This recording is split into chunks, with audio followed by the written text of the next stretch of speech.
গালি দিছে। রাসূল কয় কেউ তুমি কবে বেটা গালি দিছে বেটা না করে, এখন তোমার সাক্ষী দিয়ে প্রমাণ করতে হবে।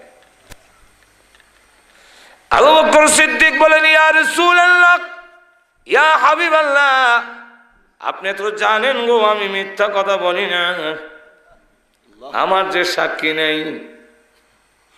আরেকটা ইহুদি আছিল, হিটা দুইটা দৌড় দিছে, আমার কথা তো কইতুই না, আমি সাক্ষী আলম করছি ঘটনা সত্য।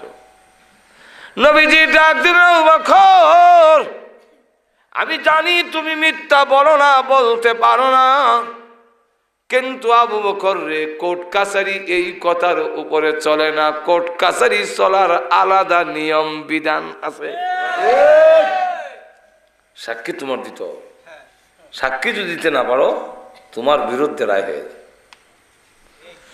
আবু বকর সিদ্দিক রাদিয়াল্লাহু আনহু বলেন ইয়া রাসূলুল্লাহ, আমি ব্যক্তিগতভাবে ইহুদিরা আমাকে কত গালি দিয়েছে, মুশরিকরা গালি দিয়েছে, আঘাত করেছে, কোনোদিন প্রতিবাদ করিনি।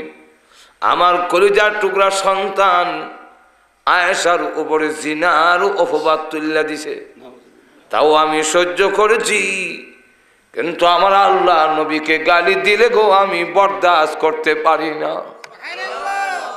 আমি আমার আল্লাহ নবীর ভালোবাসার প্রমাণ দেখেছি, এখন সাক্ষী না থাকার কারণে আপনি যদি আমাকে রায় দেন, ফাঁসির হুকুম দেন, আমি আবু বকর মেনে নিতে রাজি আছি।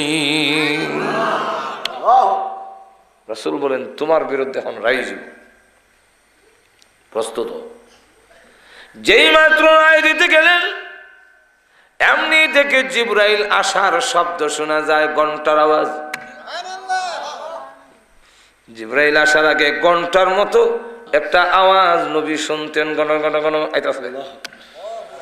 নবীজি ডাক দিয়ে বলেন আবু বকর সিদ্দিক রাদিয়াল্লাহু আনহু রায় দেওয়ার সময় জিবরাইল যখন আসতেছে তোমরা অপেক্ষা করো, আমার আবু বকরের বেলায় আল্লাহর পক্ষ থেকে কোনো রায় আসতে পারে।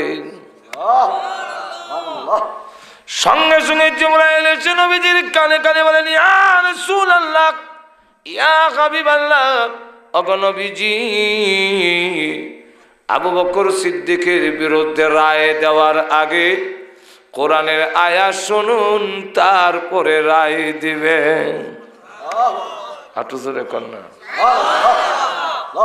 আয়াত নাযিল করে দিয়েছেন আল্লাহ, লাকাদ সামিআ আল্লাহু কাওলাল্লাযীনা ক্বালু ইন্নাল্লাহা ফাকীর।